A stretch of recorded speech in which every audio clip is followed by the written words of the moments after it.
ನಾವು ಚಿಕ್ಕದಾಗಿ ಒಂದು ಹಂದಿ ಸಾಕಣೆ ಮಾಡಿದ್ದೆ. ಆ ಹಂದಿ ಸಾಕಣೆ ಮಾಡಿದಾಗ ಏನಾಯಿತು, ನಾನು ಯಾಕೆ ಇಷ್ಟೊಂದೆಲ್ಲ ಹೇಳ್ದೆ ಅಂತಂದರೆ ನಾವು ತುಂಬ ಕಷ್ಟಪಟ್ಟು ಕೂಲಿ ಮಾಡ್ಕೊಂಡೆ ನಾವು ಈ ಮಟ್ಟಕ್ಕೆ ಬಂದು ನಿಂತಿರೋದು. ಕೃಷಿ ಹೊಂಡ ತೋರಿಸೋಣ ಬನ್ನಿ. ಒಂದು ಸಿಂಪಲ್ಲಾಗಿ ಒಂದು 25 ಅಡಿ ಅಗಲ ಒಂದು 70 ಅಡಿ ಉದ್ದಕ್ಕೆ ಒಂದು ಕೃಷಿ ಹೊಂಡ ಮಾಡ್ಕೊಂಡಿದ್ದೀನಿ. ಸಿಂಪಲಾಗಿ ಮಾಡ್ಕೊಂಡಿದ್ದೀನಿ, ತೋರಿಸ್ತೀನಿ ಬನ್ನಿ. ತಿನ್ನೋಕ್ಕೆ ಅದು ಅನುಕೂಲ ಆಗುತ್ತೆ. ಆ ರೀತಿ ಇದ್ದಾಗ ನಾವು ಸಗಣಿನ ನಾವು ಹಾಕಿದರೆ ತುಂಬ ಚೆನ್ನಾಗಿ ಡೆವಲಪ್ ಆಗುತ್ತೆ.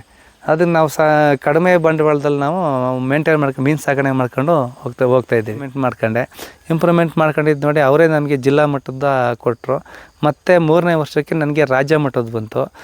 ಹಂಗೆ ಆಯ್ತಾ ಕೃಷಿ ಇಲಾಖೆಯವ್ರು ಬಂದು ಶ್ರೇಷ್ಠ ಕೃಷಿಕ ಪ್ರಶಸ್ತಿ ನನಗೆ ಅಲ್ಲೂ ಒಂದು 4ರಿಂದ 6 ಮಾಡ್ಕೋಬೋದು. ಯಾಕೆ ಅಂತಂದರೆ ಅದೇ ಒಂದು ರಾಣಿ ಮೊಟ್ಟೆ ಇಡುತ್ತೆ ಜೇನು.